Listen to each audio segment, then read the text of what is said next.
Ahí van. Ok. ¿Tú me dices, Adolfo? Doctor, ya le indico, permítame. Ujú.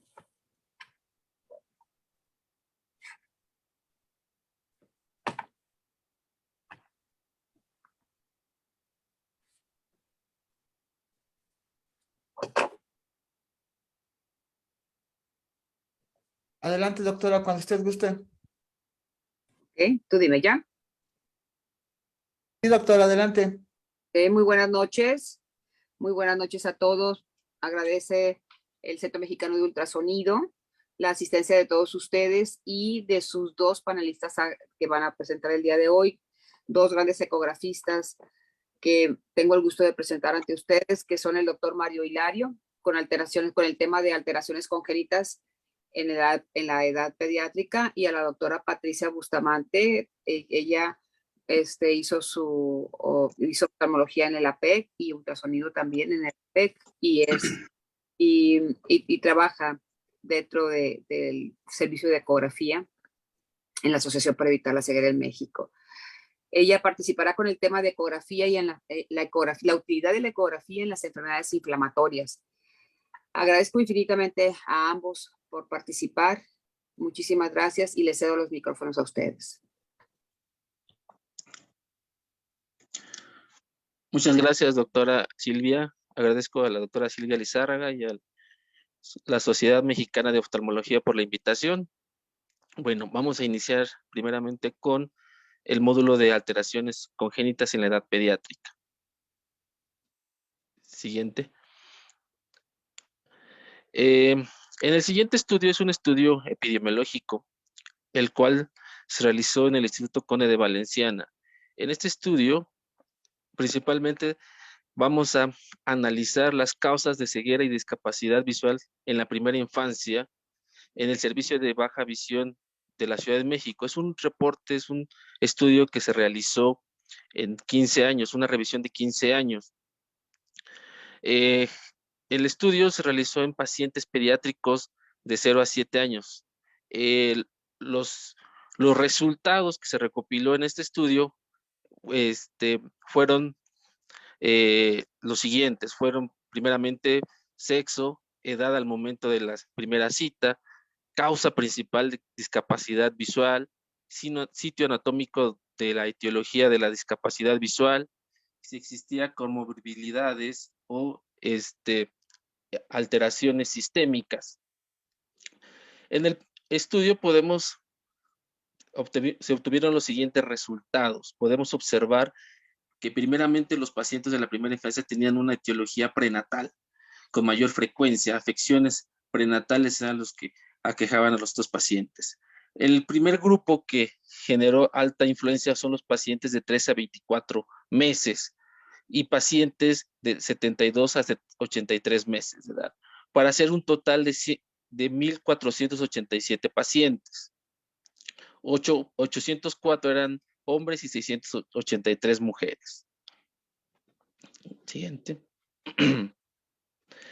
Se pudo categorizar que los pacientes con mayor afluencia eran para el servicio de retina, eran pacientes con retinopatía del prematuro.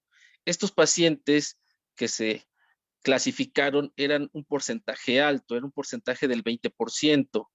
El segundo grupo que alcanzó un alto porcentaje fue los pacientes que sufrían una atrofia del nervio óptico, y en tercer lugar fueron los pacientes con catarata congénita, que fue un 9 a 10%.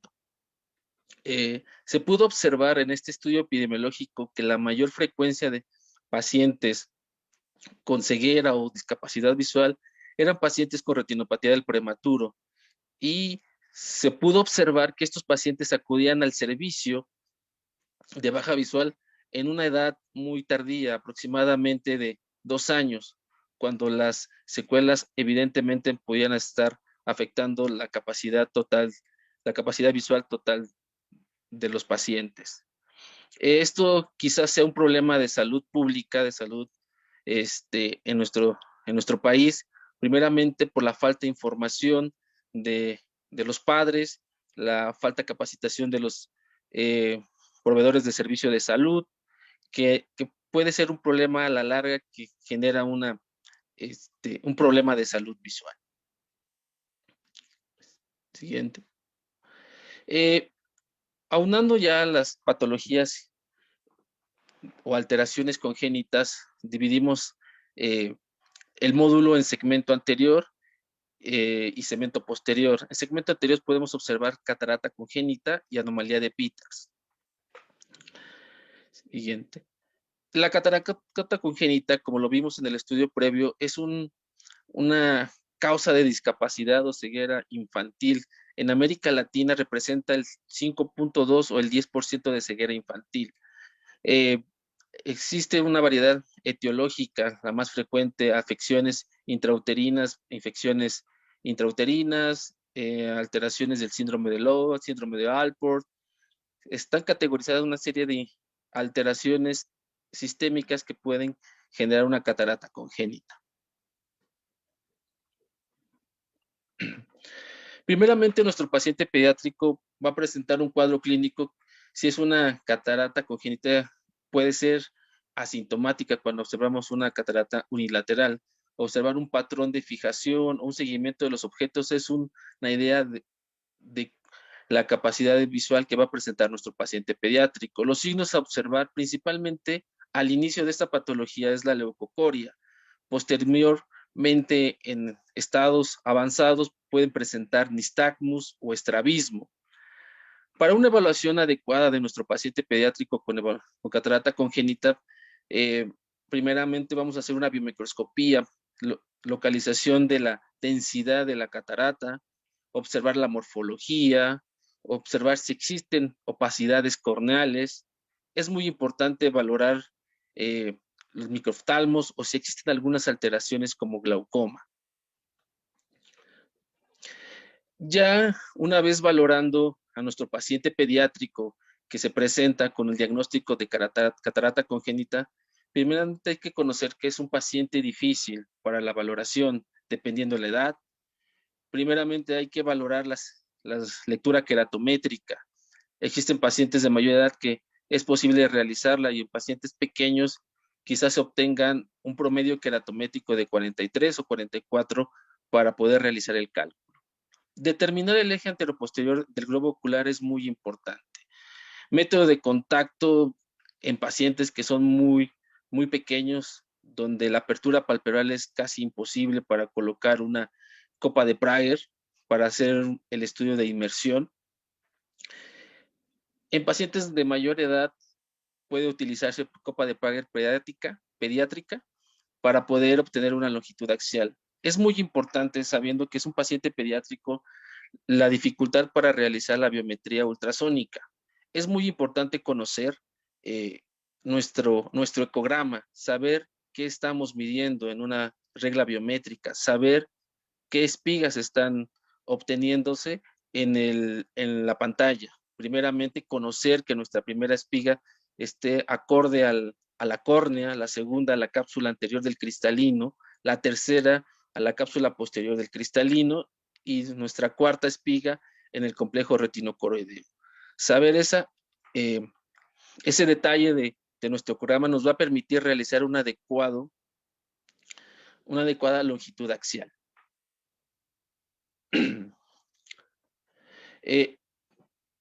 Es importante conocer la longitud axial de un paciente pediátrico de acuerdo a su edad.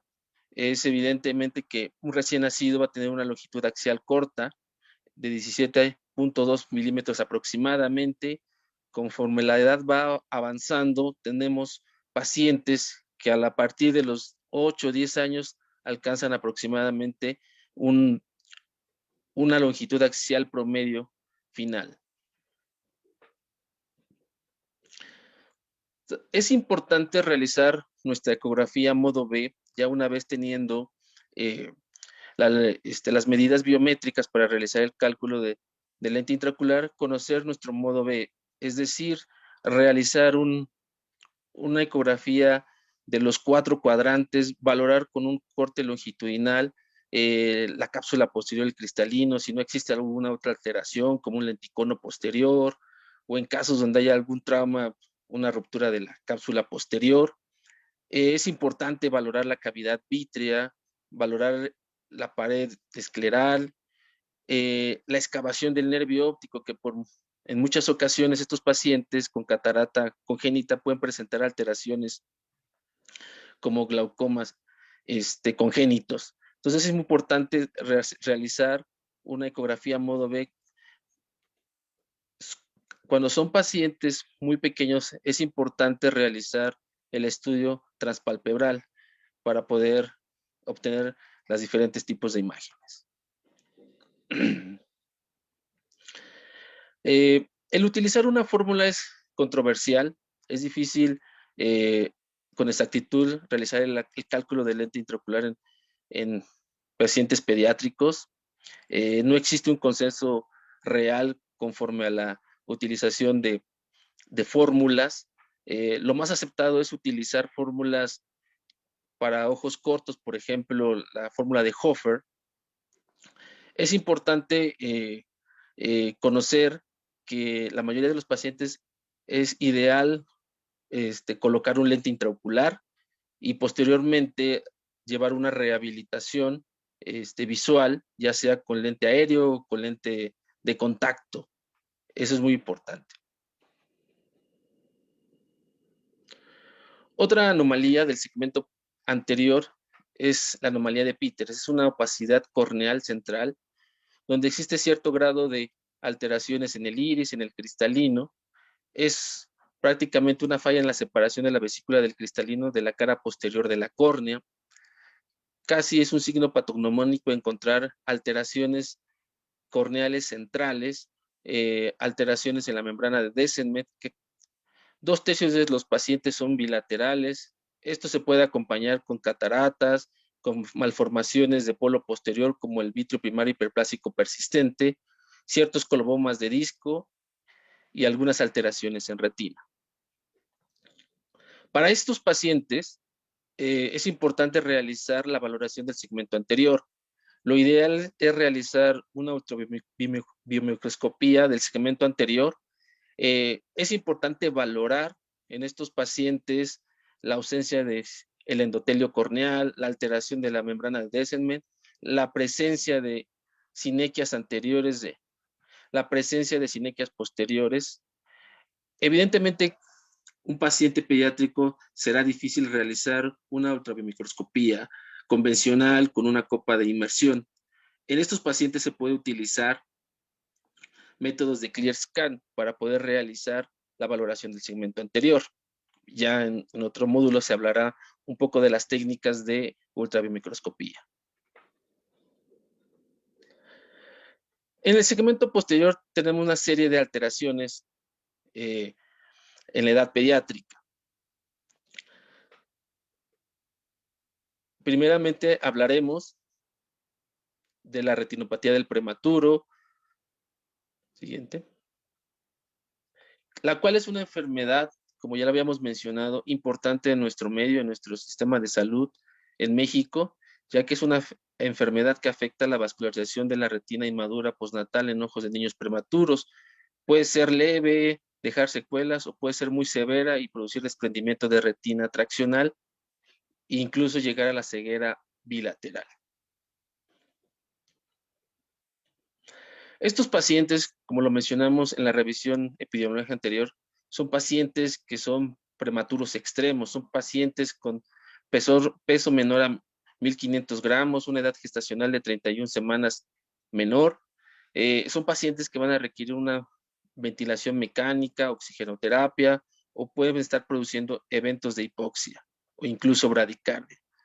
Fisiopatológicamente se observa una vasoconstricción, un daño endotelial, comunicación arteriovenosa de vasos inmaduros. Puede haber neovascularización, proliferación de membranas y finalmente un DR traccional. En México se dice que existen pacientes con retinopatía del prematuro severos en aproximadamente anualmente de 1,115 pacientes con retinopatía prematuro de condición severa. Generalmente, como es una patología difícil de diagnosticar al inicio. En los servicios de concentración, en el servicio de ecografía, los pacientes llegan ya en un estadio 3, estadio 4, incluso 5, donde ya existen crecimiento vascular en el espacio vítreo, donde ya hay desprendimientos de retina sectoriales o incluso desprendimiento de retina total. Generalmente son pacientes que acuden ya en ese estadio para una valoración ecográfica. ¿Qué vamos a observar ecográficamente en un paciente con retinopatía del prematuro?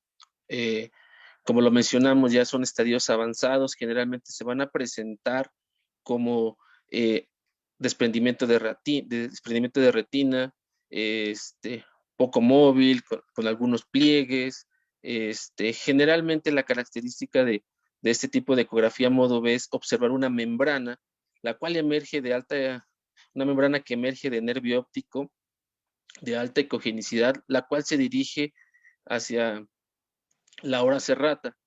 Es importante valorar tanto el desprendimiento de retina como la cámara vítrea para discernir entre si estamos hablando de un desprendimiento de retina total o si está involucrado ciertas membranas o que pudieran corresponder a proliferación fibrótica. También podemos hacer una ecografía modo A estandarizada para valorar la reflectividad de este tipo de membranas y saber que estamos hablando de un desprendimiento de retina total.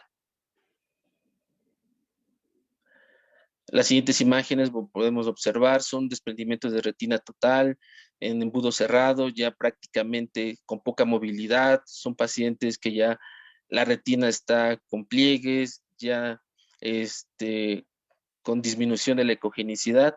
Entonces son pacientes que llegan al servicio ya de larga evolución.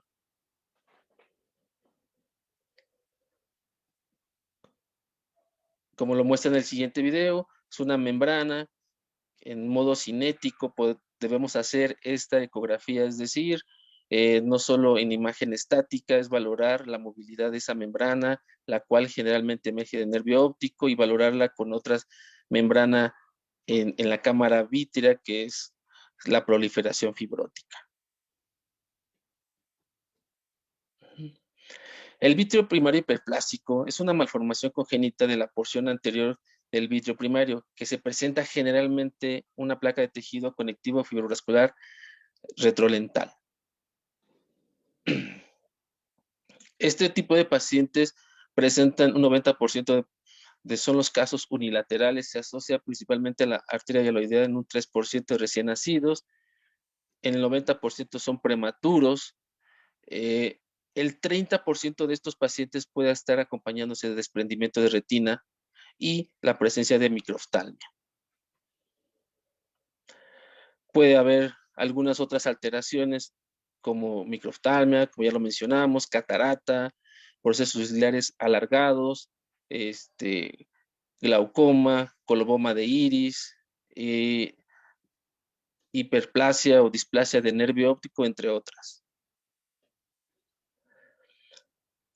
Es importante valorar un paciente pediátrico con el método de inmersión, es decir, colocar nuestra copa de inmersión y realizar un modo B como se muestra en la imagen, donde podemos observar que es una membrana la cual emerge de nervio óptico, se dirige hacia la cámara vítrea y posteriormente se dirige hacia la parte posterior del cristalino, a diferencia de los pacientes con retinopatía del prematuro, donde la membrana se dirigía hacia la hora serrata.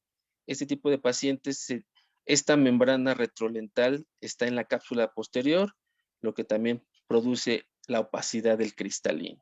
Entonces, el método de inmersión es de mayor utilidad para valorar si estamos hablando de un vítreo primario hiperplástico persistente. Como se muestra en la imagen superior de la izquierda, donde se observa la membrana que se emerge del nervio óptico hacia la cápsula posterior del cristalino, y la membrana en las dos imágenes siguientes de alta reflectividad hacia el área peripapilar. Esos son cortes longitudinales en modo ecográfico. Otra variedad es la retinitis o enfermedad de Coats. Es una retinitis vascular periférica caracterizada por la dilatación aneurosmática y telangiectasia de los vasos retinianos con exudación subretinal asociada. Estos pacientes van a presentar cierto grado de desprendimiento de retina seroso. La variedad o la etiología de esta enfermedad es poco clara. Generalmente se diagnostica en pacientes de 9 a 10 años de edad. Afecta varones 3 veces más frecuente que en mujeres. El 10% es unilateral. La forma de presentar un diagnóstico es la presencia de leucocoria, estrabismo. Niños mayores pueden presentar disminución de la agudeza visual. La forma típica oftalmológicamente se observa como un exudado de aspecto blanco amarillento debido al contenido lipídico que puede ser tanto subretiniano como intrarretiniano. Ese es un dato oftalmológico en fondo de ojo. Para la valoración ecográfica, como se observa en la imagen, es una imagen longitudinal hacia nervio óptico. Este ya es un desprendimiento total de retina, pero en el espacio subretiniano podemos observar esas opacidades de alta ecogenicidad, dispersas, quizá móviles, con algunas zonas de anecoicas que nos dan la característica de esos exudados lipídicos subretinianos. El retinoblastoma es un tumor de la infancia más común. Se origina de las células neuroepiteliales inmaduras de la retina en desarrollo. Representa la malignidad más frecuente en la infancia y en la niñez. La incidencia es de 1 por cada 15,000 a 20,000 recién nacidos. No hay predilección por raza o género. El 60% de los casos es unilateral. De estos, un 15% es hereditario. Las manifestaciones que estos pacientes presentarán son leucocoria en el 56% de los casos, el 20% estrabismo, manifestaciones tardías por la infiltración celular, puede ser hiperemia ocular, baja visión, puede en algunos casos estar asintomático o la presencia de celulitis orbitaria. Las lesiones se van a categorizar en 3 grupos. Oftalmológicamente, la forma endofítica es un tumor que crece dentro de la cavidad vítrea. Vamos a observar clínicamente como una masa blanca amarillenta en la cavidad vítrea. Los vasos retinales no son vistos en la superficie de este tumor. En la variedad exofítica es un tumor que crece del espacio subretinal hacia el espacio coroideo. Clínicamente vamos a observar los vasos sobre la superficie del tumor. Y una tercera variedad que es un tumor infiltrativo difuso, el cual va a haber un engrosamiento de retina. Generalmente va a haber un tumor, como su nombre lo dice, sobre retina, sobre la cavidad vítrea, y no hay una masa, puede haber o no calcificaciones. Ecográficamente, ¿cómo vamos a observar este tipo de lesiones? Generalmente se tratan de una lesión redondeada en forma de domo, va a presentar sus bordes irregulares, va a ser de consistencia sólida. Las lesiones pueden ser calcificadas y van a mostrar una reflectividad alta. La estructura interna es irregular. Generalmente por las calcificaciones van a presentar una atenuación acústica. Ecográficamente tenemos las 2 lesiones. La forma endofítica, que es una lesión redondeada, heterogénea. Como lo habíamos mencionado, es una lesión de bordes irregulares. En algunos puntos puede haber ciertas zonas de alta brillantez o alta ecogenicidad que corresponden a calcificaciones. En la forma endofítica vamos a observar es una masa de bordes irregulares, va a ser heterogénea, hiperecogénica, como lo mencionábamos, va a estar más hacia el espacio subretiniano. Y finalmente la variedad infiltrativa difusa es de bordes irregulares, heterogénea, generalmente no va a presentar calcificaciones. Existe cierta complejidad para la valoración de la forma infiltrativa difusa, porque pudiera confundirse con celularidad. En el modo estandarizado vamos a observar una reflectividad alta, una serie de espigas continuas de alta reflectividad, lo que llamamos como espigas sobrecargadas, que a su vez, posterior al hacer contacto con una zona de calcificación, produce una atenuación acústica. Generalmente las espigas sobrecargadas se van a presentar cuando existen calcificaciones en el tumor. Y la variedad del nervio óptico, es poco común encontrar alguna alteración en el nervio óptico. Principalmente se trata del síndrome de Morning Glory, que es una malformación del cabeza del nervio óptico caracterizada por una abertura escleral. Puede haber vasos sanguíneos retinianos orientados radialmente. Se clasifica como un mechón de tejido fibroso, un anillo variable de pigmentación alrededor de la cabeza del nervio óptico. La mayoría de los casos son unilaterales y puede estar relacionado con encefalopatías en un 40% o anomalías vasculares intracraneales. En algunos casos puede desarrollar desprendimiento de retina exudativos. Y bueno, ecográficamente vamos a observar un corte longitudinal dirigido hacia el nervio óptico, donde se observa esa zona o falta de pared del globo ocular hacia el nervio óptico. Es característico encontrar esa ausencia de lo que es la excavación. Es característico encontrar colobomas con ese tipo de características, donde hay ciertas calcificaciones en el borde de la pared y la irregularidad del nervio óptico. Como lo es la imagen siguiente, que es un coloboma, y a nivel periférico se pueden observar ciertas calcificaciones que son zonas de alta ecogenicidad a nivel del coloboma o perirradial al coloboma. Muchas gracias.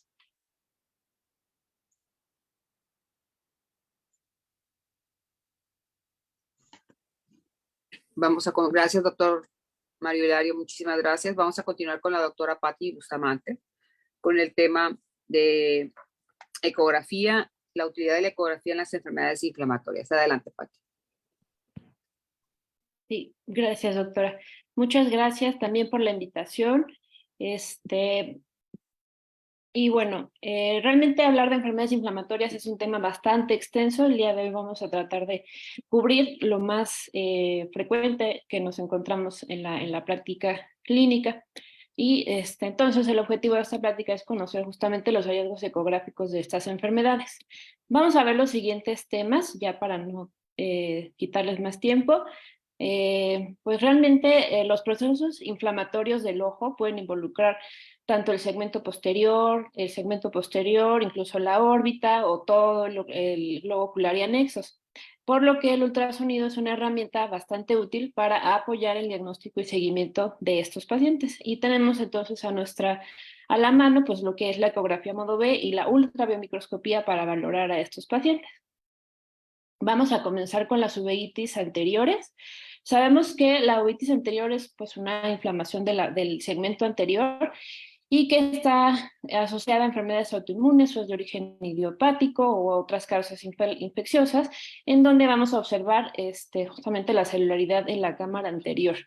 Existe una clasificación que nos da el SON para clasificar la gravedad clínicamente, sin embargo, por ecografía, pues no hay una correlación tal cual de esa gravedad de la inflamación del segmento anterior. Pero pues tenemos aquí entonces, por ejemplo, esta imagen de ultrabiomicroscopía, en donde con una ganancia alta podemos ver estos puntos que generalmente son móviles y que corresponden a la celularidad.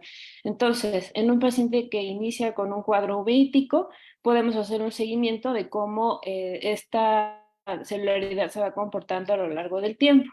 Por ejemplo, en este estudio en el que se vieron los pacientes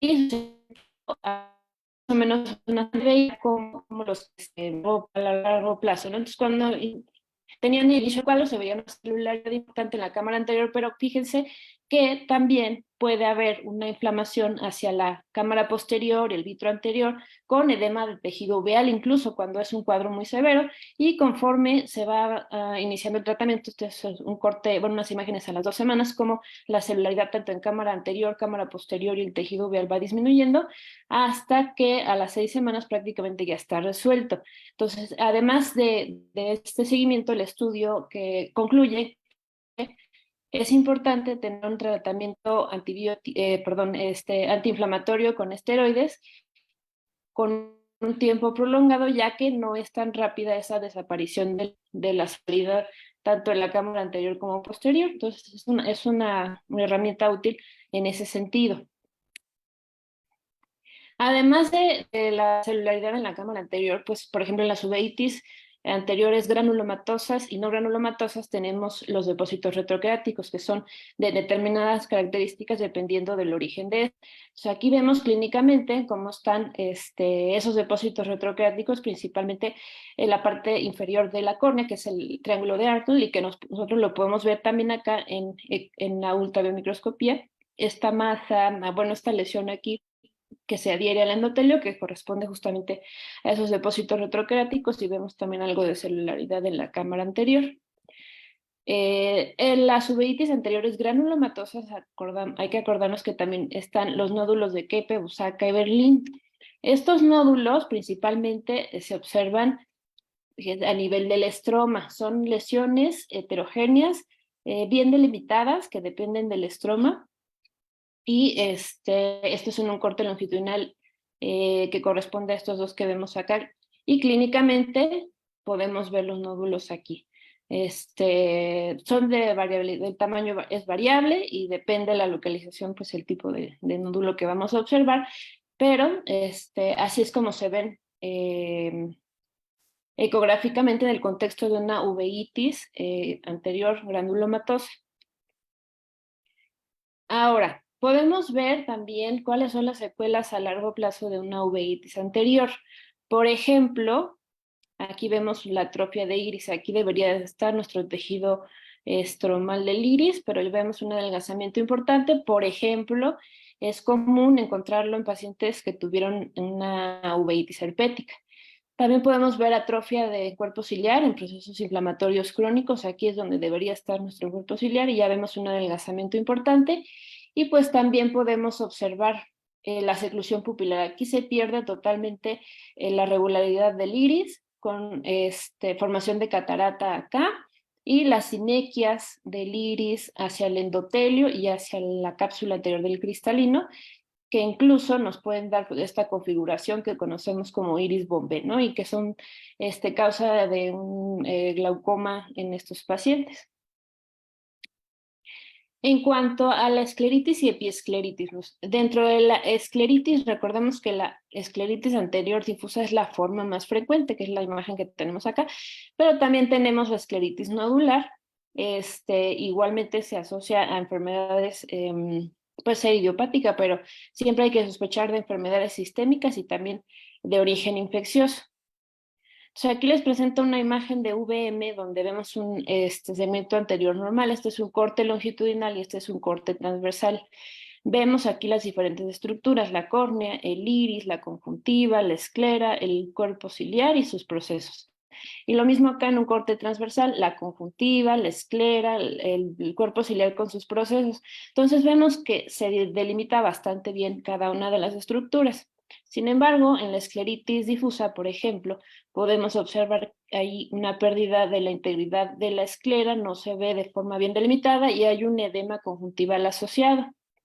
Igualmente en este corte transversal, vean cómo hay una pérdida de esa continuidad de esta estructura que es más hiperecogénica, e incluso se puede asociar con edema del cuerpo ciliar subyacente. Este es el caso de una escleritis nodular. Vean el nódulo, aquí hay un aumento de volumen. Igualmente vemos una pérdida importante de la estructura de la esclera, perdón. Y, por ejemplo, esta es una imagen de cuando la escleritis ya se resolvió. Vemos una esclera ya adelgazada, se recupera su homogeneidad de la estructura, pero se observa adelgazada. Incluso puede estar prácticamente ausente, ¿no? Y ya es como clínicamente vemos el tejido uveal más evidente. La epiescleritis es un proceso inflamatorio más superficial, es una inflamación tal cual de la epiesclera, del plexo vascular, y está aquí justamente las capas más superficiales, ese edema, y si se fijan, la esclera subyacente no se ve involucrada, entonces es una forma de distinguir pues, entre una epiescleritis y una escleritis en el caso de que haya una duda clínicamente. En cuanto a la escleritis posterior, es una presentación menos frecuente de la escleritis, más o menos representa el 14% de las escleritis, pero es importante porque se asocia hasta en un 40% a enfermedad sistémica. Entonces, generalmente lo vemos como vemos a nuestro paciente, por ejemplo, con pliegues en el área macular, tal vez un desprendimiento de retina, podemos ver edema de papila y probablemente lo primero que pensemos es tal vez que haya una masa orbitaria. Sin embargo, la escleritis posterior tiene algunas características ecográficas que nos van a ayudar a guiar el diagnóstico. Por ejemplo, se puede asociar a vitritis, clásicamente el engrosamiento del complejo retina coroides esclera, desprendimiento de retina seroso, edema de papila, y un dato ecográfico pivote es el aumento del espacio subtenoniano. Entonces aquí vemos esta imagen, es una escleritis posterior que no es tan severa como la de este otro lado, pero aquí vemos entonces, les voy a marcar la retina, la coroides y la esclera. Claramente se ve un engrosamiento importante, y aquí en lo que corresponde al espacio subtenoniano hay un aumento de él precisamente por presencia de líquido. Entonces aquí ya vemos un cuadro más severo, ahora sí ya hay un desprendimiento de retina, diferente al regmatógeno, porque aquí no vamos a encontrar un regma, no forma pliegues, hay un desplazamiento de líquido dependiendo de la posición del paciente, y también aquí vemos incluso que ya no se observa claramente la diferencia entre la coroide y la esclera. Hay un aumento importante del espacio subtenoniano. Aquí entonces les muestro esta imagen donde vemos el famoso signo de la T. El signo de la T justamente se refiere a este líquido que se acumula en el polo posterior y que involucra el nervio, y está presente hasta en un 70% de los casos. El hecho de que no lo encontremos no significa que no tenga una escleritis posterior, pero es importante saber que sí es más o menos frecuente, y aquí también los bordes de la papila se ven elevados, ahí claramente hay un edema de papila. Hay casos más severos todavía que no solamente involucran la esclera posterior o el segmento posterior, sino que ya hay una inflamación del tejido periorbitario. Por ejemplo, aquí en esta imagen vemos ya, este es un corte longitudinal donde vemos incluso un engrosamiento de las inserciones musculares por una escleritis posterior. Igualmente, ¿no? Un engrosamiento importante del complejo retino-coroides esclera, un desprendimiento de retina e importante vitritis en este caso, ¿no? Entonces, además de evaluar el lobo ocular, también podemos observar cambios, por ejemplo, como mencionaba, los músculos, la grasa orbitaria, incluso la glándula lagrimal, y esto ya es en pacientes, por ejemplo, con vasculitis severas, granulomatosis con pulangitis, que no se limita solo al lobo ocular, sino también a las estructuras adyacentes. Entonces es importante ver eso, y sobre todo cuando hay casos de necrosis, es importante que nosotros valoremos la integridad de la pared ocular, porque hay casos en los que justamente la lisis del tejido es tan severa que hay pérdida de la continuidad de la pared. Entonces eso también es importante para el manejo, para el tratamiento de nuestros pacientes. Únicamente hablando de vitritis, pues sabemos que esta puede ser de origen infeccioso, inflamatorio del vitrio y generalmente está asociada a una uveitis posterior. Además de la vitritis, podemos ver, como en los casos previos, que hay una inflamación de la retina, la coroides, edema de papila, desprendimiento de retina, y generalmente vamos a pensar en patologías infecciosas como bueno, podemos pensar en ARN, podemos pensar en toxoplasmosis, sífilis, tuberculosis. Entonces, aquí vemos como una celularidad, pero ya está mucho más organizada. Vemos que se forman membranas que están adheridas a la pared, que no se mueven bastante como en un vitrio con condensaciones normales, y aquí en el centro pues hay poco más de movimiento, ¿no? Pero básicamente aquí se ve una vitritis. Entonces, es un hallazgo que no es específico de una enfermedad, pero lo podemos ver en patologías, sobre todo de origen infeccioso.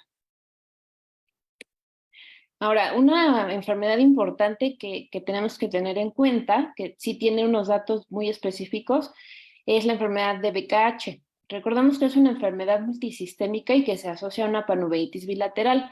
Y los hallazgos, ya se ha demostrado en estos dos estudios principalmente, que dependiendo de la fase en la que se encuentre el paciente, van a ser pues los hallazgos que encontremos. Entonces, por ejemplo, aquí tenemos una imagen de una imagen clínica de la fase uveítica, donde vemos edema de papila, un desprendimiento de retina seroso. La fase de convalescencia, pues ya vemos la atrofia importante, migración de pigmento, lo que le llaman el fondo en sunset glow. Y aquí, por ejemplo, en la fase crónica recurrente, una manera útil de determinar que incluso ante una activación subclínica de la enfermedad, pues el EDI-OCT, ¿no? Que mide directamente el engrosamiento coroideo, que es un dato importante que hay que tener en cuenta en la fase crónica recurrente, ya que, como les digo, a veces es algo subclínico. ¿Qué pasa en los pacientes en las que no podemos valorar el segmento posterior por opacidad de medios? Pues entonces tenemos nuestro ultrasonido modo B. Fíjense aquí en la fase uveítica como hay un engrosamiento importante de la coroides con desprendimiento seroso asociado, cierto grado de vitritis, a una ganancia más o menos considerable, y en la fase de convalescencia ya vemos un adelgazamiento importante de la coroides.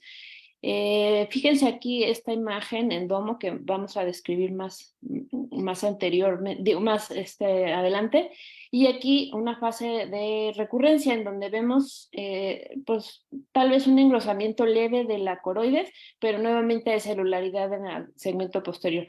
Entonces, esto se puede cuantificar. El engrosamiento coroideo, si no tuviéramos manera de hacerle EDI-OCT por opacidad de medios, tenemos nuestra ecografía estandarizada.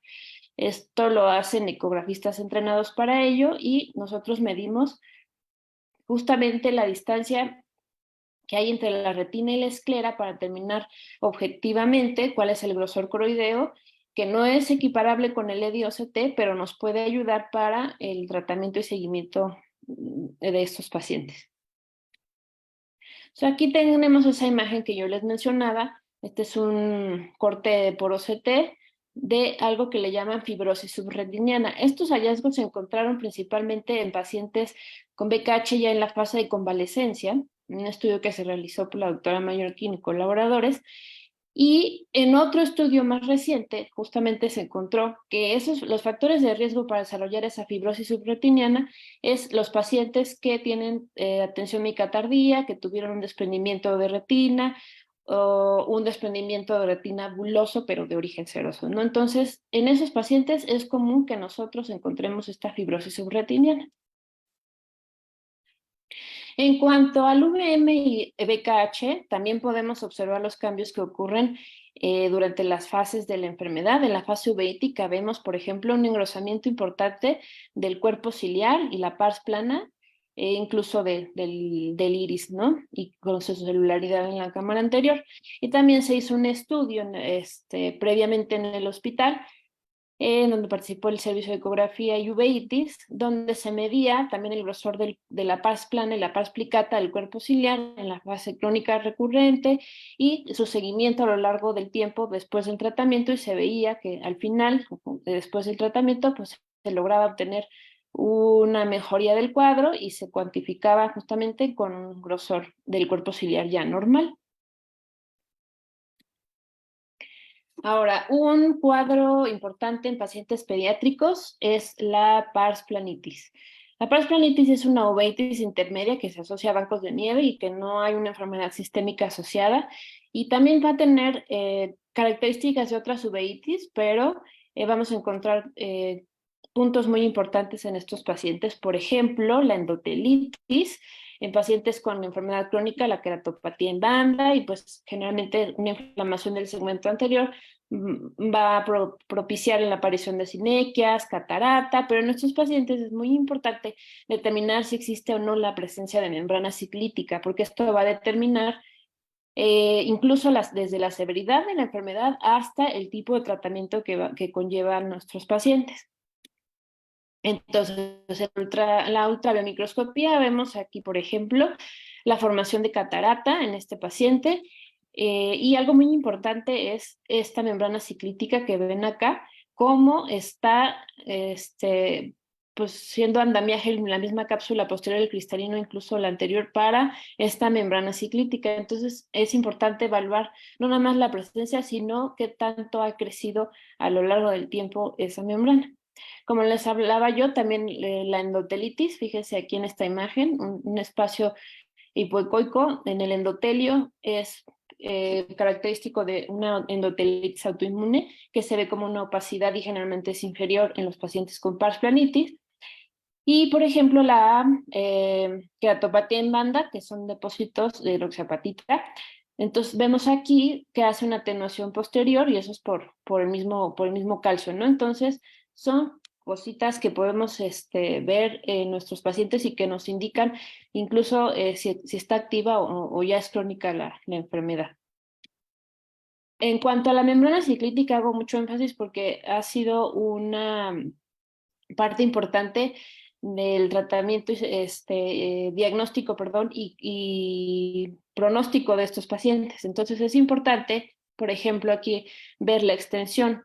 Tenemos esta membrana ciclítica que generalmente va a aparecer en el sector inferior y tiene una extensión lateral, pero también debemos de ver la extensión anteroposterior y fíjense cómo está adyacente al cuerpo ciliar.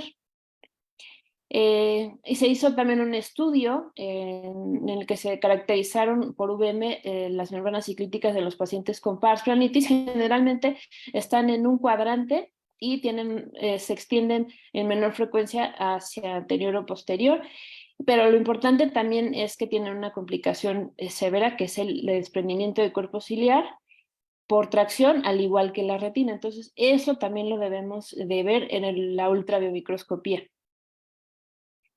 Como por ejemplo acá, les muestro, membrana ciclítica es esta de acá, adyacente al cuerpo ciliar, y si se fijan aquí hay un espacio supraciliar que no debería estar. Eso nos habla de que probablemente la membrana ciclítica está traccionando el cuerpo ciliar, y acuérdense que estos pacientes a largo plazo, si no se tratan, si no se observa ese detalle, pues pueden acabar en tisis.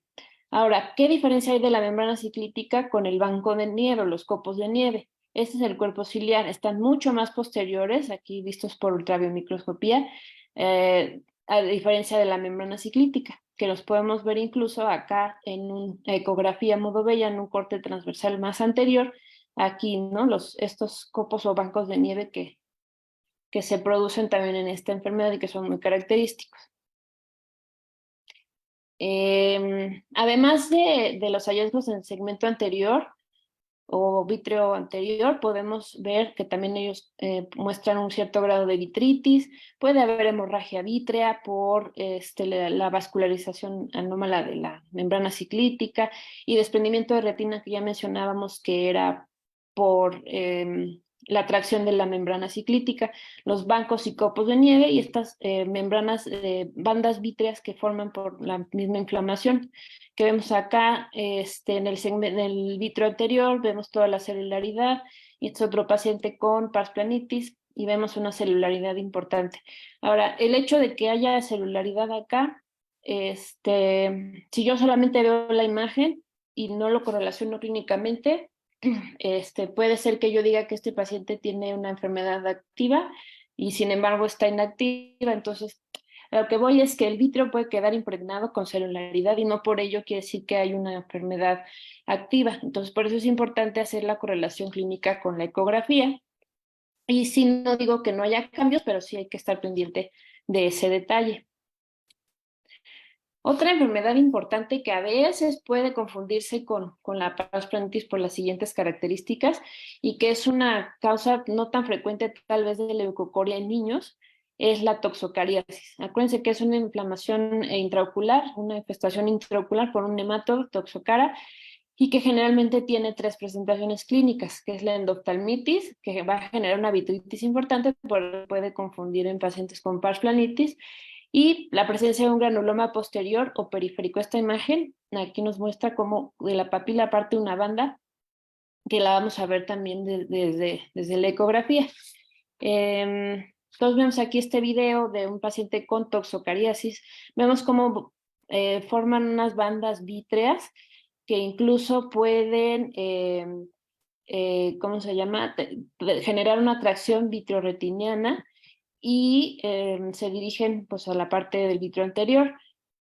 Y podemos ver también la presencia del granuloma. Aquí tenemos una imagen de alta densidad, ya muy periférico, que viene conectándose con la membrana que veíamos en la imagen clínica y que corresponde justamente al granuloma y que vamos a encontrarlo generalmente en el cuadrante temporal inferior. Entonces, justamente tenemos que hacer una búsqueda intencionada de ese granuloma para corroborar nuestro hallazgo de diagnóstico pues, de toxocariasis, pero además de los estudios serológicos. Y también en el UVM esta imagen es muy importante porque puede simular una membrana ciclítica de una pars planitis. Entonces, por eso también es como ecográficamente un diagnóstico diferencial, pero si se fijan, aquí les estoy indicando que es un corte superior, o sea, las membranas ciclíticas de la pars planitis generalmente, como ya lo vimos, van a estar en un solo cuadrante y es raro que se extiendan a los 4 cuadrantes. Y aquí en el caso de una toxocariasis, pues justamente está en el cuadrante superior con formación de quistes dentro de la membrana, que son característicos, aunque no patognomónicos, de la toxocariasis, pero pueden hacernos la diferencia entre un cuadro y otro cuando haya la duda clínica.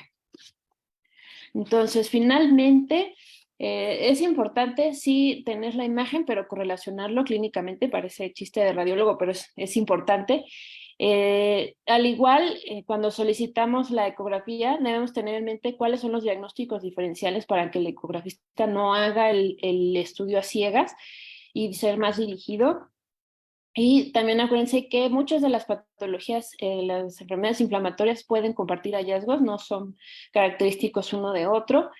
También es importante entonces la evaluación multimodal si tienen al alcance otras modalidades como son el OCT, la fluoroscopía, la autofluorescencia, entonces para tener una evaluación más completa de su paciente, además de echar mano del ultrasonido. Y pues acuérdense que también es importante el seguimiento a largo plazo de la evolución para pues apoyar la toma de decisiones, sobre todo, por ejemplo, en pacientes con pars planitis, cómo se va comportando la membrana ciclítica, cómo va respondiendo en pacientes con BKH, en la disminución del grosor coroideo para ver si hay cambio de tratamiento, etc. Y sería todo por mi parte.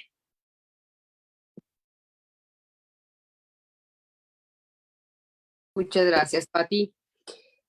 Sin duda alguna, las enfermedades inflamatorias es un reto, ¿no? O sea, como muchas enfermedades musculares, pero las enfermedades inflamatorias, una de las herramientas más importantes es el ultrasonido. Aquí, a ver, déjenme ver si hay alguna pregunta. Parece que muy claro quedó porque no hay ninguna pregunta. Sin duda alguna, correlacionar lo que estamos viendo con la ecografía es de gran importancia para el médico, para el diagnóstico y seguimiento de su paciente, ¿no? Quisiera que algunos del público preguntaran. Cuando tenemos capacidad de medios, podemos hacer, la herramienta principal va a ser la ultrabiomicroscopía, cuando tenemos una opacidad corneal, porque exista una queratopatía en banda, un leucoma, etcétera, ¿no? Entonces, el VM es de gran utilidad cuando tenemos opacidad de medios, sobre todo cuando hay alguna opacidad corneal. A ver, vamos a ver si aquí hay una pregunta. Dice aquí, ¿qué es la ganancia? A ver, doctora Pati. Bueno, ya lo comentábamos en las primeras clases, la ganancia es, digamos, la fuerza del eco que tiene en tu imagen. Entonces nosotros vemos la imagen con puntos que representan la intensidad del eco. Entonces, entre menos densidad tenga un tejido, menos brilloso va a ser, y entre más densidad va a ser más brilloso. Entonces, si yo quiero ver, digamos, si yo le quiero subir el volumen al vítreo, tengo que subir la ganancia para verlo mejor, porque es un tejido con baja densidad y ecos menos densos. Entonces, de alguna manera, al subir la ganancia, veo mejor estructuras que son menos densas. Si yo quiero ver estructuras más sólidas, por ejemplo, la retina, la coroides, tengo que bajar la ganancia para evitar que se sobresature las estructuras y verlo con mejor claridad. Entonces, es una cuestión dinámica dependiendo de lo que nosotros queremos ver. Digamos que es el brillo de la estructura que queremos ver. Entre más ganancia, más brillante; entre menos ganancia, menos brillante, y depende qué tan denso es o no, ya nosotros queremos verlo, tendremos que subir o bajar la ganancia.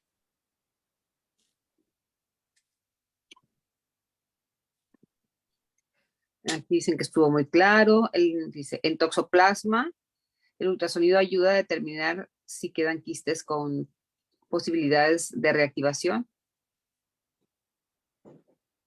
Determinar si quedan quistes. Cuando estamos hablando ya de quistes, estamos hablando de cronicidad, ¿no? Pati. Sí, bueno, en la toxoplasmosis, una reactivación, lo primero que creo que vamos a ver es vitritis, una baja visual importante. Digo, cosas más atípicas puede ser, por ejemplo, un edema de papila. No se ha reportado un engrosamiento coroideo en la toxoplasmosis, pero yo me iría más como por la vitritis, realmente. Podemos observar lesiones de alta densidad que corresponden a las cicatrices, pero es difícil a veces. Bueno, yo personalmente no he tenido experiencia con reactivaciones de toxoplasmosis y quistes por ecografía. Dice, en la vitritis la imagen es similar a la de una endoftalmitis. ¿Podría hablar más de eso? Sí, en general, o sea, si cualquier cosa que inflame el segmento posterior, pues hace inflamación, y así como en el segmento posterior se sinequia, atrás también forman bandas vítreas, membranas vítreas que se adhieren a la pared e incluso pueden generar tracción, por ejemplo, de retina. Entonces, en vitritis severas sí podemos encontrar hallazgos como de endoftalmitis aunado a un engrosamiento coroideo, engrosamiento de retina, edema de papila. Si es una vitritis leve, a lo mejor podremos ver los ecos más móviles y de densidad variable, pero sí puede ser que se parezcan a endoftalmitis. Si vemos dos imágenes, resulta que puedes pensar que es una endoftalmitis y resulta que era una, no sé, una sífilis ocular. Entonces, mucho depende del contexto clínico de los pacientes. Sí, tenemos que lo que estamos viendo con la clínica, ¿no? Definitivamente. Dice, ¿cuánto tiempo tarda en desaparecer la celularidad en el vitrio? En una parsplanitis. No hay un tiempo. En una parsplanitis, la verdad es que no hay un tiempo determinado para que diga yo sí, ya desapareció la celularidad en 6 meses del tratamiento. Ya lo que les decía, a veces hay una impregnación del vitrio y esa celularidad probablemente disminuya, pero nunca va a desaparecer. Entonces, no hay como una pauta ecográfica para decir, oye, mira, ya no hay celularidad, ya puedes suspender el tratamiento. No. Ujú. Dice aquí, ¿qué es el EDI-OCT? Es una tomografía de coherencia óptica, una imagen en Haze Deep Imaging de OCT. O sea, lo que hace es cambiar el foco de retina hacia la coroides y entonces puedes ver con mucho mejor claridad la coroides y medirla en los casos en los que requieras ver más posterior a la retina. También puede ser, por ejemplo, un EDI-OCT de nervios. O sea, son cortes tomográficos más profundos con los que puedes ver ciertas características de la coroides, por ejemplo, en el caso de BKH, ¿no? Que es donde se utiliza más. Aquí hay otra pregunta. ¿Cuánto mide la coroides? Y en las espigas del modo A, ¿dónde se mide? La coroides mide diferente por EDI-OCT y por ultrasonido. Por EDI-OCT te va a medir entre 250 a 350 micras. Y como les dije, no es comparable porque la resolución espacial es diferente. Por ecografía, lo normal es que mida alrededor de 1 milímetro. Y en cuanto a la estandarizado, se mide al terminar la espiga de la retina y al terminar la espiga de la esclera, y en ese espacio se mide la coroides. ¿Es recomendable un seguimiento ecográfico en pacientes con ROP pensando en que pudieran presentar otra patología? Sí, sí, es evidentemente realizar un seguimiento ecográfico, generalmente porque pueda existir algunas infiltración de células, como ha dado el caso donde ha habido migración de células de la parte del segmento posterior hacia órbita, o incluso hacia el segmento anterior, por ejemplo, en cámara anterior se ha observado ciémveras vítreas. Entonces sí es importante llevar un seguimiento de un, perdón, de un, De una ROP. perdón, un ROP. Ajá. Perdón, sí, sí, en un ROP es importante realizar un seguimiento debido a que realmente si ya nos encontramos en un estadio final, un desprendimiento de retina total, generalmente pues podemos valorar si existe la movilidad, si existe la vitalidad de la retina, si estamos hablando de un desprendimiento de embudo cerrado, embudo abierto. Quizá existan más posibilidades posteriores a un tratamiento con un embudo abierto que en un desprendimiento de embudo cerrado. Estar midiendo también por el modo A el tamaño del ojo es importante para saber la evolución de esa esteticis, ¿no? Sí, así es. Dice, ¿cómo se monitorea la actividad inflamatoria activa en vitrio por ultrasonido si tarda en desaparecer la celularidad? Desafortunadamente, el ultrasonido es operador dependiente. Entonces, lo ideal sería seguir al paciente, el mismo ecografista, a la misma ganancia. No hay un tiempo determinado de seguimiento por ecografía, pero de alguna manera eso hace que sea más objetivo dentro de lo subjetivo y poder decir, está menos denso, está más denso, etcétera. No hay un método como tal ya integrado en el ecógrafo como para cuantificar la opacidad.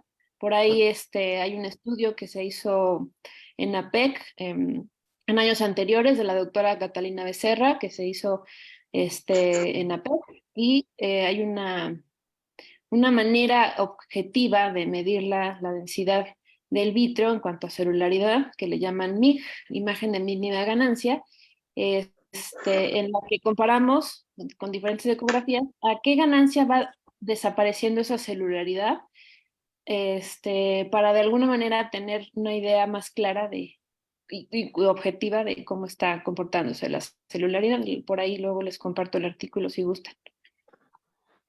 Dice, en el caso de BKH severos, las imágenes en un ultrasonido modo B pueden existir membranas de tracción vitreoretiniana.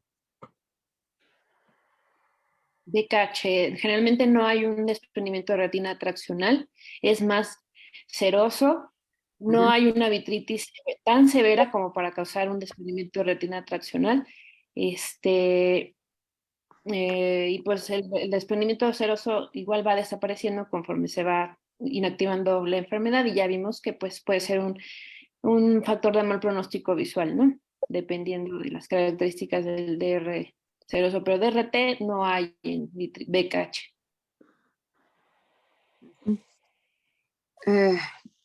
Nos preguntan en el cuadro inflamatorio, ¿en qué momento piensan en utilizar intravitreos como la teapsinolona o Surdex? Pues eso ya se lo dejamos a los a los biólogos y a los de retina, ¿no? Bueno, aquí vuelven a preguntar la medida de la coroides. Sí, recordar que por ultrasonido es diferente a otros métodos de imagen. 1 milímetro en el polo posterior es lo normal. Uh-huh. ¿Existe una copa para hacer ultrasonidos modo B sin contacto y ver mejor el segmento anterior? Sí, son las copas que mencionaba, son copas de inmersión, también van de tamaños. Es básicamente colocar la copa, colocar solución salina y tu sonda de modo B para valorar la parte del segmento anterior. Sí, existen unas copas de inmersión. Uh-huh. Pero el UVM pues nos evita todo ese problema, ¿no? El UVM. Uh-huh. Medida de la coroides después de la cual se puede considerar un proceso inflamatorio, cuando mide más de 1 milímetro. Uh-huh. Sí, o sea, lo ideal sería tener la medida previa de tu paciente antes de que se inflamara, con la inflamación y después de la inflamación. Generalmente no tenemos una medida con la cual comparar, ¿no? Pero en promedio 1 milímetro y ya de ahí partimos. Uh-huh. La mides con el proceso inflamatorio y vas midiendo después con el tratamiento, cómo va con el tratamiento, si va disminuyendo o no. Así es. Dice, ¿dónde puedo consultar el temario completo del módulo de ultrasonido? Se está pasando por Facebook y hay una liga de la Sociedad Mexicana que nos manda directamente a los videos, y ahí en los videos salen estas pláticas de educación médica continua. Hay que meternos al Facebook de la Sociedad Mexicana. Ahí está. Bueno, pues parece que terminamos con las preguntas. Pues yo les agradezco infinitamente su colaboración con el Centro Mexicano de Ultrasonido. Gracias por pertenecer a las filas del Centro Mexicano de Ultrasonido. Muchísimas gracias, Pati. Mario, Hilario, muchísimas gracias. Gracias. Y la semana, que sería el 17 de octubre, el martes 17 de octubre, tendremos los temas de tumores intraoculares. Entonces son temas buenísimos, y vamos a tener a la doctora Sara González y al doctor Daniel Moreno, que son expertos en tumores. Yo les agradezco a todos ustedes su atención, y déjenme ver, parece que hay otra pregunta más, déjenme ver. Bueno, todos felicitan que muy buenas exposiciones. Y les digo, hay que entrar al Facebook de la Sociedad Mexicana de la Sociedad Mexicana de Oftalmología, y ahí los hay que poner videos, y de ahí nos vamos a las pláticas que hemos tenido ahora y las que hemos tenido anteriormente también. Bueno, pues muchísimas gracias. Disculpen que hayamos entrado tarde, pero teníamos unos problemas técnicos. Esperamos que la próxima semana estemos al 100% y empecemos a tiempo, y les agradezco nuevamente su atención, el estar aquí con nosotros, y nos vemos el próximo martes y miércoles. Muchas gracias. Buenas noches. Gracias, buenas noches. Buenas noches, hasta luego. Hasta luego.